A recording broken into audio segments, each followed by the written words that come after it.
Keynes lets himself go.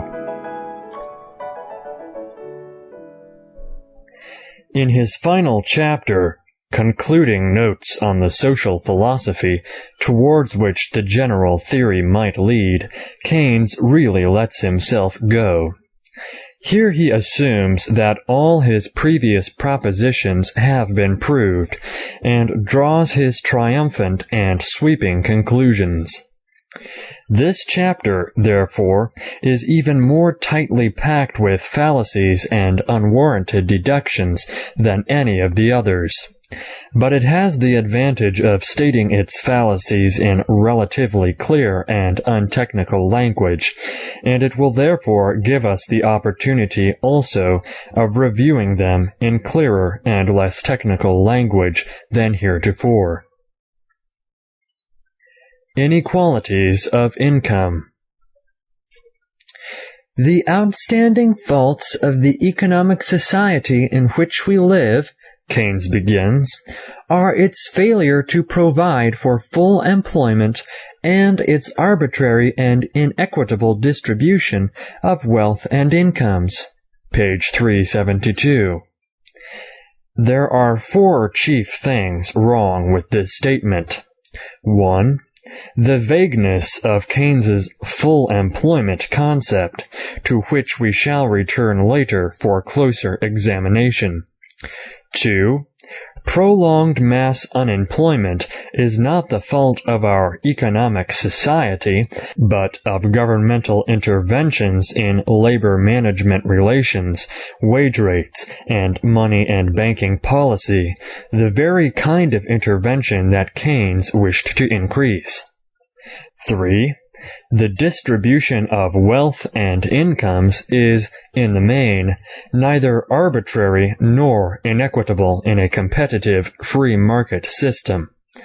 As John Bates Clark showed so brilliantly in The Distribution of Wealth, 1899, free competition tends to give to labor what labor creates, to capitalists what capital creates, and to entrepreneurs what the coordinating function creates. Individual inequities are bound to occur, but they are not systematic.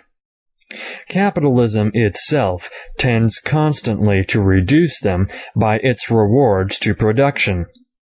If we are looking for really arbitrary and inequitable distribution, we can find it in the East, or in backward and underdeveloped countries, or in communist Russia and China.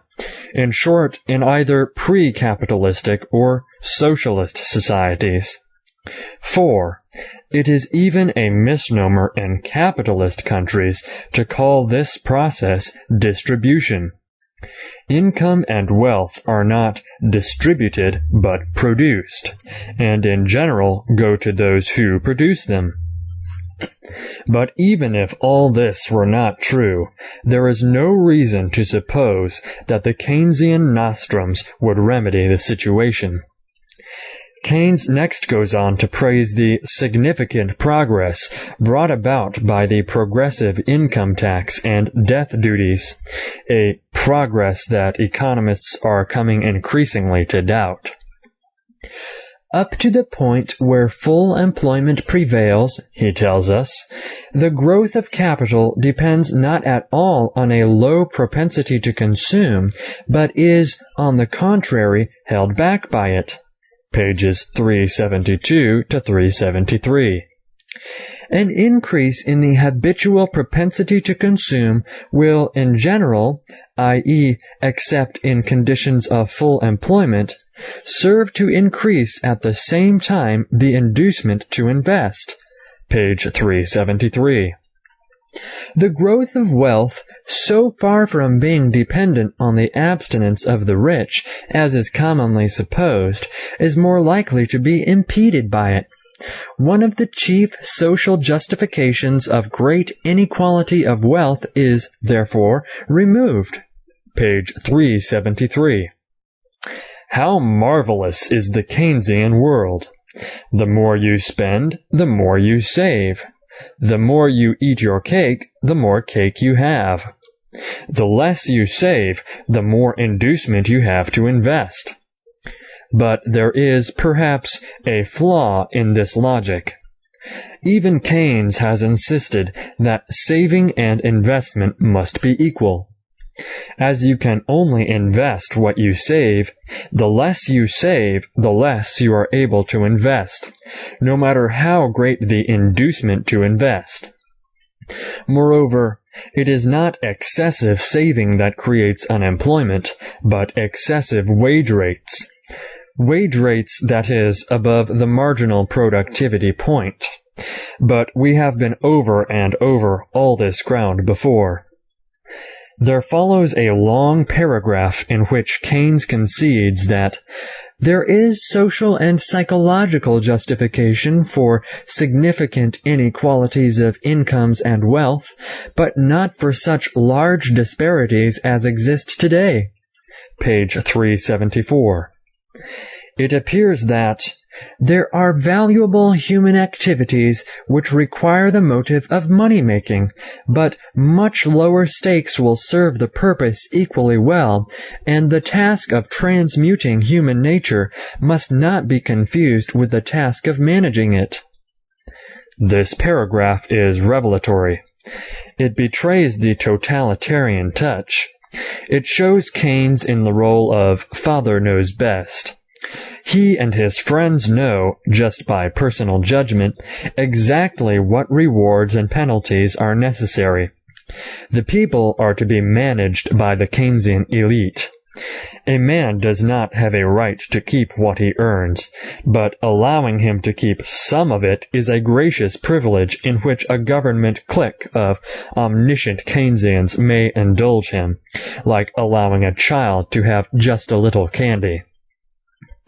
Just what, except expediency, prevented Keynes from announcing himself a complete socialist, I do not know. What he seemed to want was a government-managed economy that would imitate some of the features of capitalism. The euthanasia of the rentier. Keynes turns back next to his theory of the rate of interest. The justification for a moderately high rate of interest has been found hitherto in the necessity of providing a sufficient inducement to save.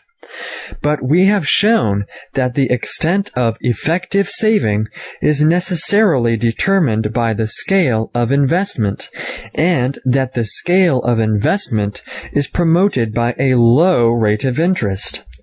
Thus, it is to our best advantage to reduce the rate of interest to that point relatively to the schedule of the marginal efficiency of capital at which there is full employment. There can be no doubt that this criterion will lead to a much lower rate of interest than has ruled hitherto. Page 375. Now, many non-Keynesian economists are not sure that the inducement to save increases in direct proportion to the rate of interest. We need not go into the pros and cons of this argument, except to point out that a certain minimum interest rate is necessary to induce, if not saving, at least investment, which Keynes tells us is his main interest. Keynes persistently thinks of investment as merely what a borrowing entrepreneur puts into his own business.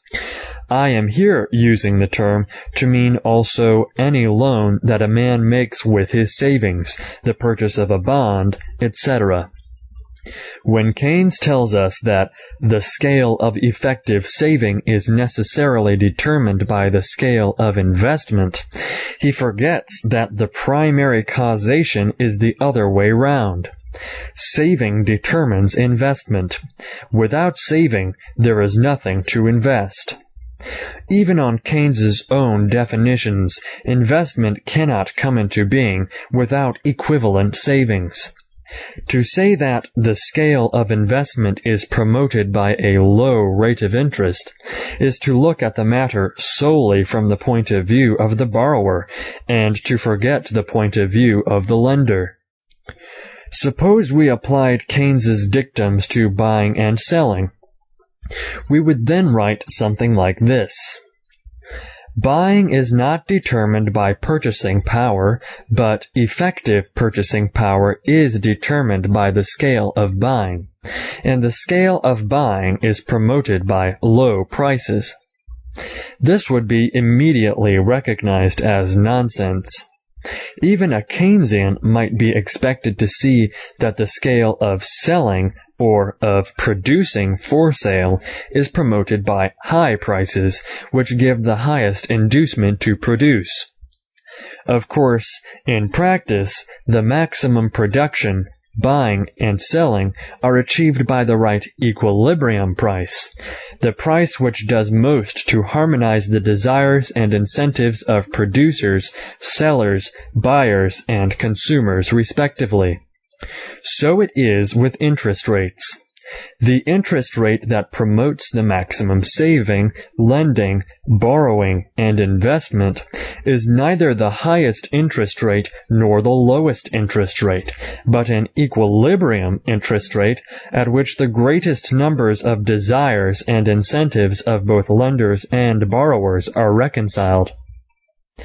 Keynes's theory of the interest rate, like his emphasis on the monetary income of consumers and on the propensity to consume, is purely a demand theory.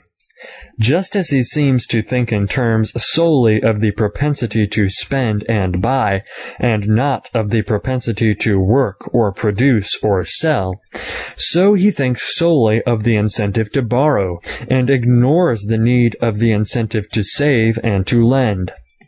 When he takes account of the latter incentive, he does so only to denounce it as antisocial and wicked.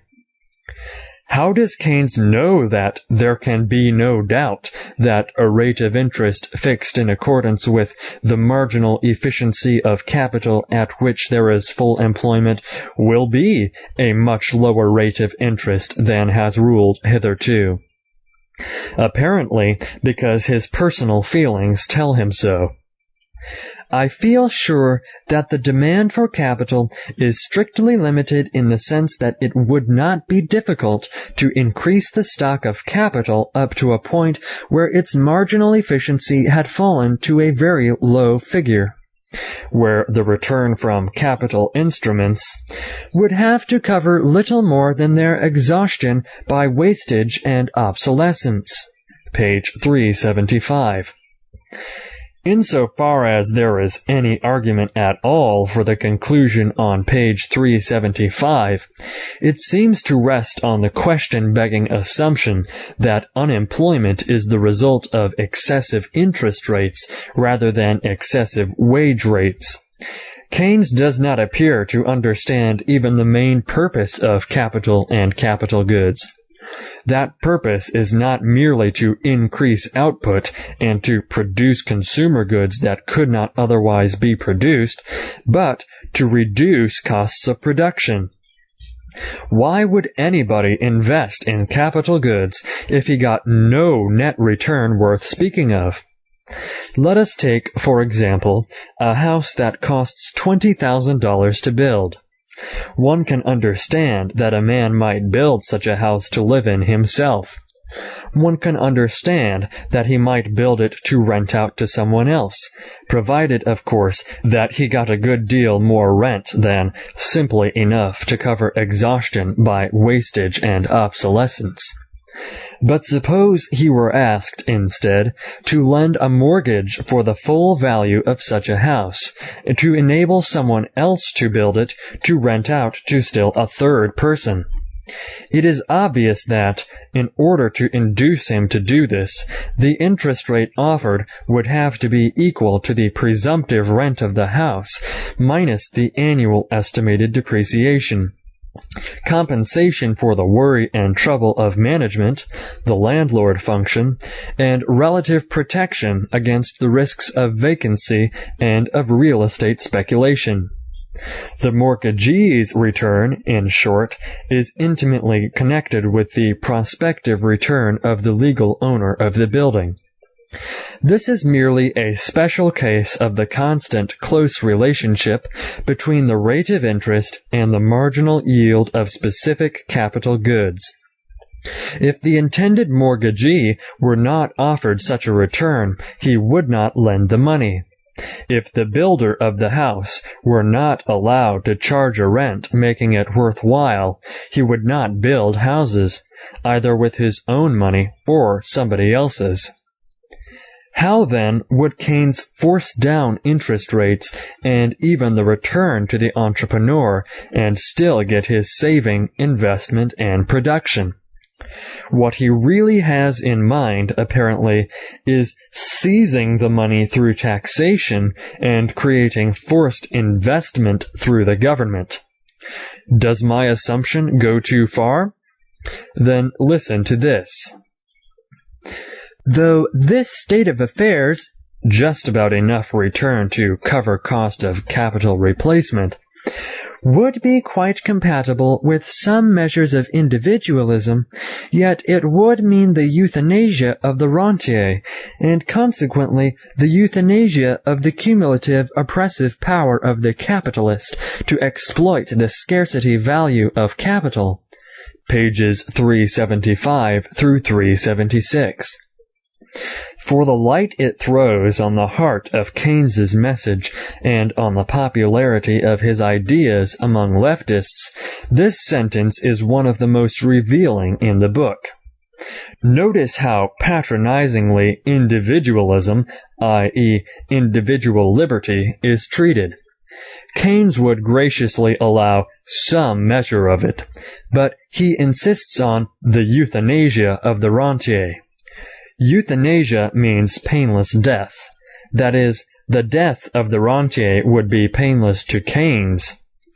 There is an old proverb that if you want to hang a dog, you must first call him mad.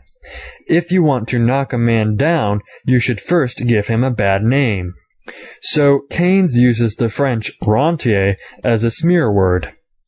The rentier is the terrible fellow who saves a little money and puts it in a savings bank, or he buys a bond of United States Steel and uses his cumulative oppressive power as a capitalist to exploit the U.S. Steel Corporation. All this is demagogy and claptrap. It differs from the Marxist brand only in technical detail. Robbing the productive. Interest today, Keynes goes on, rewards no genuine sacrifice any more than does the rent of land. The owner of capital can obtain interest because capital is scarce, just as the owner of land can obtain rent because land is scarce. But whilst there may be intrinsic reasons for the scarcity of land, there can be no intrinsic reasons for the scarcity of capital.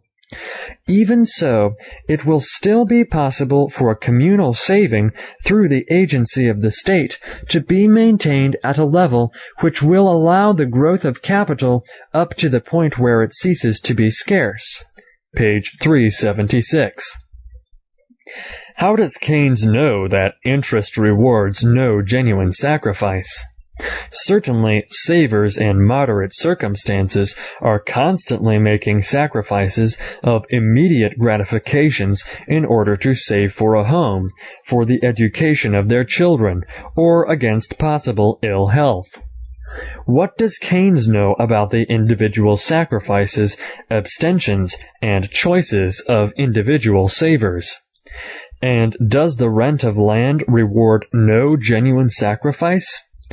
Doesn't Keynes know that the capital and rental value of most land in the civilized world today is in large part the result of the capital that has gone into the roads and other communications that lead to it, as well as the clearing, leveling, draining, irrigation, plowing, fertilization, and building that have been put into it, all at a capital cost?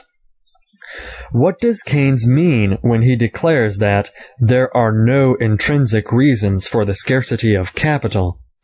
Isn't the greatest and sufficient intrinsic reason the fact that In America, for example, there was no capital at all when we got here, and all of it had to be created by somebody. By some people's hard work and saving, even if some of them wouldn't have been admitted into the Bloomsbury Circle. There is still scarcity of capital, simply and solely because not enough of it has been created by work and saving. Incidentally, people are not rewarded in economic life for sacrifice, but simply for producing something that somebody else wants enough to be willing to pay for. I don't pay the General Motors Corporation $3,000 to reward its sacrifice in producing an Oldsmobile. I pay it because I want the Oldsmobile. If a man turns out something that you or I don't want, we are not interested in how much sacrifice his product cost him. It is not up to us to reward him for producing something for which we can find no use. In Keynes's topsy-turvy economics, in which only genuine sacrifice is rewarded, we would pay nothing to an inventor, musical composer, artist, or author unless he could prove that he didn't actually enjoy inventing, composing, painting, or writing. To say that the owner of capital or the owner of land exploits scarcity is merely an ominous way of saying that all economic value is scarcity value. A market price for anything whatever can be obtained only because that thing is relatively scarce, in the sense that it is not a free gift of nature. Keynes's economics of abundance for capital goods could be set down as a dream world if it were not for the final sentence from Keynes quoted above. There, he tacitly admits that savings and capital will not be forthcoming on the practically non-existent return that he proposes. But then, the state steps in. The magical state seizes the capital through taxation and does its own investing. Only the long-run result of this, of course, would be to reduce production and to make real capital scarcer than ever. Keynes goes on. I see, therefore, the rentier aspect of capitalism as a transitional phase which will disappear when it has done its work. Page 376. This sentence implies the Hegelian Marxian stage theory of history, except that nothing previous in the theory of Keynes explains what the work of the rentier aspect actually was. According to his theory, the rentier always demanded a rate of interest that was too high, and for some inscrutable reason was able to get it. As the rentier, in brief, according to Keynesian theory, never had any excuse for existing in the first place, he never did any work except to hold up economic progress and produce unemployment. And with the disappearance of its rentier aspect, Keynes goes on, much else in it besides will suffer a sea change. It will be, moreover, a great advantage of the order of events which I am advocating that the euthanasia of the rentier, of the functionless investor, will be nothing sudden, merely a gradual but prolonged continuance of what we have seen recently in Great Britain, and will need no revolution. Page 376. This is all very reassuring. The rentier will be killed off quietly because he will be unable to offer any resistance, and Britain will enjoy that marvelous prosperity that followed her adoption of the Keynesian remedies. although after years of cheap money following the appearance of the general theory, a bank rate of 2% in 1937, 1948, 1950, etc., the Bank of England was finally forced to tighten up to a discount rate of 7% in September of 1957. But what about the functionless investor? Here, I think, Keynes's pen inadvertently slipped. The investor, by his previous definition, has hitherto been his hero, his entrepreneur, exploited by that real villain, the saver. Did not the investor serve a function by earning and saving enough to become an investor? Did he not serve another function by making a choice of which project or firm to invest in and which not to invest in? But Keynes is really waxing eloquent now, and we should not interrupt him by these trivial questions. He goes on, "Thus we might aim in practice, there being nothing in this which is unattainable, at an increase in the volume of capital until it ceases to be scarce, so that the functionless investor will no longer receive a bonus, and at a scheme of direct taxation which allows the intelligence and determination and executive skill of the financier, the entrepreneur et hoc genus omni, who are certainly so fond of their craft that their labor could be obtained much cheaper than at present, to be harnessed to the service of the community on reasonable terms of reward." Pages 376 through 377. In reply, it may be pointed out that capital will cease to be scarce only when it ceases to have value, so that anybody will be willing to give it away. It will cease to have value only when it either costs nothing to produce, or when its application ceases to reduce the costs, including time, of production of anything, or when the consumer goods that it helps to turn out themselves cease to be scarce and to have value, all of which conditions are impossible.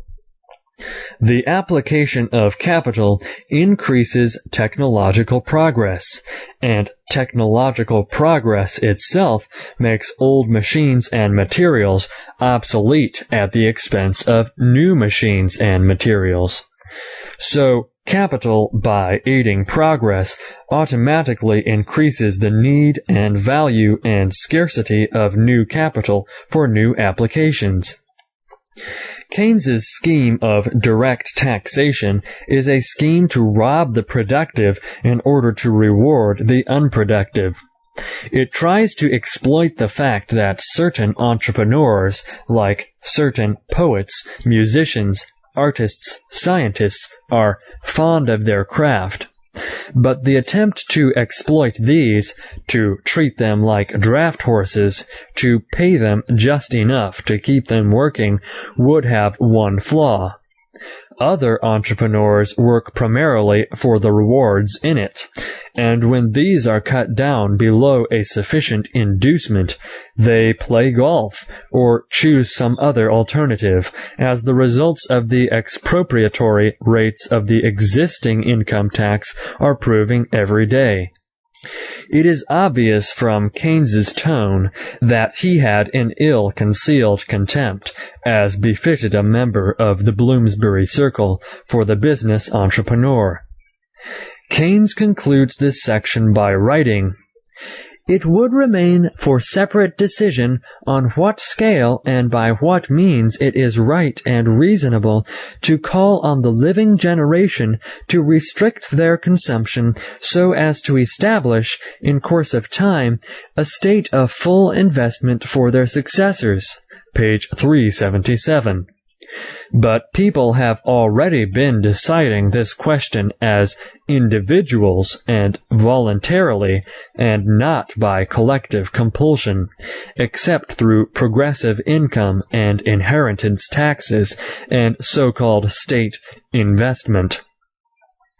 Having rejected the voluntary solution, Keynes is forced to look for a solution through compulsion, such as that made by totalitarian governments. Incidentally, full investment, as we have seen, is a silly and meaningless phrase. It fails to recognize the illimitable improvements that are always possible in quality, and it is based on purely static assumptions. What becomes of full investment in a particular machine, for example, when a new machine or process is invented that makes the old one obsolete? The socialization of investment. And now Keynes has a few kind and condescending words to say about a free and voluntary economic system. But beware of Keynes when he brings gifts. In some other respects, he begins, the foregoing theory is moderately conservative in its implications. There are wide fields of activity which are unaffected. Pages 377 through 378. Of course, the state will have to increase the propensity to consume, i.e., discourage saving, and it must fix, i.e., lower the rate of interest, and there must be a somewhat comprehensive socialization of investment, but beyond this, no obvious case can be made out for a system of state socialism which would embrace most of the economic life of the community. Page 378. It is hard to believe that Keynes is as naive as he pretends, and that he is not laughing up his sleeve. The rate of interest, the valuation of time and of all investments, is to be taken out of the market and put completely in the hands of the state. But Keynes ignores the complete interconnectedness of all prices. This especially includes the price of capital loans, any state tinkering with which must necessarily affect and distort all prices and price relationships throughout the economy. Through its socialized investment, moreover, the state would decide which firms or industries to expand and which to freeze or contract. Even though the state did not technically own the instruments of production, this would lead to a de facto socialism. Keynes continues, but if our central controls succeed in establishing an aggregate volume of output corresponding to full employment as nearly as practicable, the classical theory comes into its own again from this point onwards. Page 378. Let's see.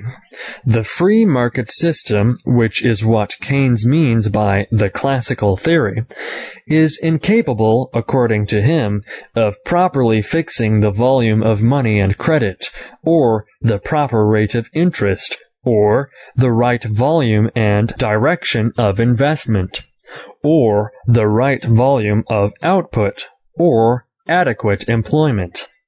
But outside of that very little can be said against it. Yet Keynesians solemnly cite selected sentences of the sort I have just quoted in order to prove that Keynes was really a conservative, and aside from one or two minor reservations, a disciple of the classical economy. It is worth noting that though he talks constantly in this chapter, as in others, of full employment, he never mentions excessive wage rates as a possible cause of unemployment, or suggests any government interference with them. These are to be left, as before, to the labor union leaders, which are to continue to enjoy legal privileges and immunities denied to all other groups. If we suppose the volume of output to be given, Keynes continues, i.e., to be determined by forces outside the classical scheme of thought, then private self-interest will determine what in particular is produced, in what proportions the factors of production will be combined to produce it, and how the value of the final product will be distributed between them. Pages 378 through 379. This passage is an obvious self-contradiction.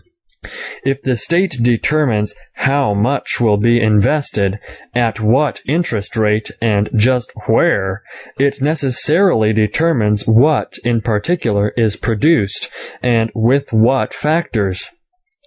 Keynes's scheme would take all of this out of private hands. He merely refuses to recognize the implications of his own proposals. Keynes continues his patronizing attitude toward personal liberty. There will still remain a wide field for the exercise of private initiative and responsibility. Within this field, the traditional advantages of individualism will still hold good. Page 380. I suppose one example of this would be the progressive income tax, so warmly approved by Keynes, which, in the United States, at the time of writing, rises to 91% on the highest brackets. But the individual is still allowed to retain and spend 9% of any additional money he earns, if it is not taken by state taxes, as a wide field for the exercise of his private initiative. Let us stop for a moment, Keynes goes on, to remind ourselves what these advantages are. They are partly advantages of efficiency, the advantages of decentralization, and of the play of self-interest. The advantage to efficiency of the decentralization of decisions and of individual responsibility is even greater, perhaps, than the 19th century supposed, and the reaction against the appeal to self-interest may have gone too far. Page 380. Well, after 379 pages talking about all the alleged damage done by individual responsibility and self-interest, it seems a little late on the 4th page from the end to begin a retraction. All this is, of course, only another self-contradiction. Government control of the volume of saving, of interest rates, and of investment centralizes the key decisions, leaving only derivative and much less important decisions to individuals. But above all, Keynes continues, individualism, if it can be purged of its defects and its abuses, is the best safeguard of personal liberty in the sense that, compared with any other system, it greatly widens the field for the exercise of personal choice. Page 380. This sententious declaration is mere tautology. Individualism not only safeguards personal liberty, it means personal liberty. And personal liberty means, of course, among other things, the freedom to exercise personal choice. The abuses and defects of which individualism is to be purged are, I presume, all the actions or decisions of which the bureaucrats happen to disapprove. Keynes then goes on to praise, in a patronizing manner, the variety of life which emerges from this extended field of personal choice. But this whole passage on page 380, and the whole chapter, in fact, is a series of self-contradictions. In it, Keynes tries to get the best of both worlds, to insist on a government-controlled economy and to call it individualism and freedom of enterprise. As to his praise of variety, why not competition and variety in interest rates, or competition and variety in investments? Why not the exercise of personal choice in making one's own investments with the money one has earned?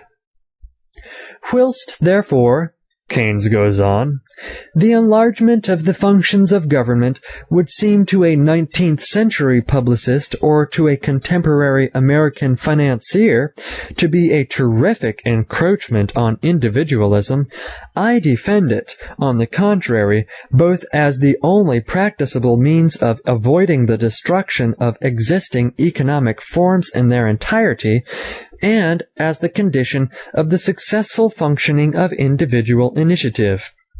Page 380. In other words, the way to preserve individualism is to reject it, and in a central field. For investment is a key decision in the operation of any economic system. And government investment is a form of socialism. Only confusion of thought or deliberate duplicity would deny this. For socialism, as any dictionary would tell the Keynesians, means the ownership and control of the means of production by the government. Under the system proposed by Keynes, the government would control all investment in the means of production and would own the part it had itself directly invested. It is at best mere muddle-headedness, therefore, to present the Keynesian nostrums as a free enterprise or individualistic alternative to socialism. There follows a paragraph in which Keynes declares that if effective demand is deficient, not only is the public scandal of wasted resources intolerable, but the individual enterpriser who seeks to bring these resources into action is operating with the odds loaded against him. The players as a whole will lose. Hitherto, the increment of the world's wealth has fallen short of the aggregate of positive individual savings, and the difference has been made up by the losses of those whose courage and initiative have not been supplemented by exceptional skill or unusual good fortune. But if effective demand is adequate, average skill and average good fortune will be enough. Pages 380 through 381. There is not a sentence in this quotation that is not based on some wrong assumption. Keynes's concept of wasted resources, as W. H. Hutt has shown, will not stand critical examination. There is much less real waste in frankly recognizing past malinvestment and either scrapping it or allowing it to become periodically idle than in trying to conceal its existence by a continuing inflation or by throwing good resources after bad. There is also, as Hutt has shown, a great deal of pseudo-idleness, as in lawn-mowers or phonographs or evening clothes, which are used only occasionally, and whose services consist in their availability. Keynes particularly forgets this important availability service when he refers to cash balances as hoarded money. Once again, net real profits, by concept and definition, can go at best under normal or static conditions only to the more foresighted, skillful, or fortunate half of all entrepreneurs. The average entrepreneur tends to make just enough profit to compensate for the price of his own services if he worked for somebody else.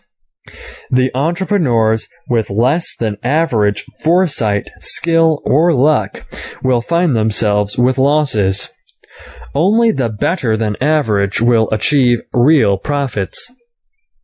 This general situation is not improved by continuous inflation, but merely concealed. The true situation is revealed again when allowance is made for the average lost purchasing power of money incomes received. Keynes offers no support whatever for his belief that the increment of the world's wealth has fallen short of the aggregate of positive individual savings. If this contention is true, it tends to show that the rate of interest, instead of being chronically too high, as Keynes never tires of repeating, has been chronically too low to compensate for risks. But the enormous increase in the world's wealth and the vast accumulation of capital, say in America alone, since the landing of the Pilgrims in 1620, hardly support his contention. The economic causes of war.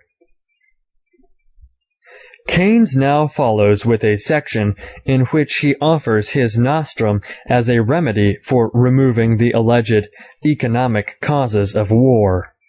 Strangely enough, he blames domestic laissez-faire and an international gold standard as the causes of the competitive struggle for markets, page 382, between nations. All this, of course, is the exact opposite of the truth. Under an international gold standard and freedom of trade, there was a competition between individuals or between firms for foreign and domestic business, but not between nations as such. Several American firms might bid against each other for a foreign contract, and if German firms were also bidding for it, they would be competing with each other as much as with the American firms. It is nationalism, it is the nonsensical concept of a balance of trade that does not take care of itself, but can only be obtained by government intervention, that causes the nationalistic struggle for markets. Keynes denounces international trade as of the time that he was writing as a desperate expedient to maintain employment at home by forcing sales on foreign markets and restricting purchases, whereas, under Keynesian economics, if nations can learn to provide themselves with full employment by their domestic policy, there need be no important economic forces calculated to set the interest of one country against that of its neighbors. Pages 382 through 383. None of this bears much relation to the truth. Under a system of laissez-faire, i.e., free trade at home and free trade abroad, and an international gold standard, individuals buy what they need wherever they can get it cheapest. They sell in the best market. They do not think nationalistically. And so far as the international gold standard is concerned, nations can stay on it only by keeping their interest rates and their obligations in terms of gold in equilibrium with those prevailing in the rest of the world. It is precisely the Keynesian system, with its nationalistic fixing of interest rates, with its domestic inflationism, and its tricky devaluations of national currencies, that turns the struggle for a favorable balance of trade and for foreign markets into an international struggle. And it is precisely because this system seeks to maintain full employment by domestic currency, interest rate, and investment tricks, by disregarding the imbalance of production so brought about, and by disregarding the loss from failure to take full advantage of the international division of labor, that it is also a far less efficient system. The power of ideas. We have been forced to be critical, and sometimes harshly so, about every chapter of Keynes's general theory and every leading proposition it contains. I am sorry for this for more reasons than one. The present book would have been much shorter. The author would have been saved many dreary hours of analysis, and the reader's time would also have been economized if there were fewer propositions and deductions in the general theory with which one was forced to disagree. So it is with special pleasure that I turn to the final paragraph of the general theory, for here at last we are able to say that Keynes has written something profoundly true and wise and memorably eloquent. The ideas of economists and political philosophers, both when they are right and when they are wrong, are more powerful than is commonly understood. Indeed, the world is ruled by little else. Practical men who believe themselves to be quite exempt from any intellectual influences are usually the slaves of some defunct economist. Madmen in authority who hear voices in the air are distilling their frenzy from some academic scribbler of a few years back. I am sure that the power of vested interests is vastly exaggerated compared with the gradual encroachment of ideas. Not, indeed, immediately, but after a certain interval.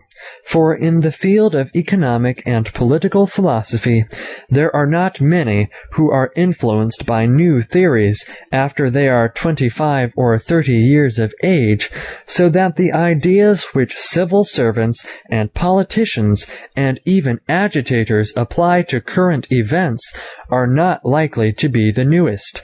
But soon or late, it is ideas, not vested interests, which are dangerous for good or evil.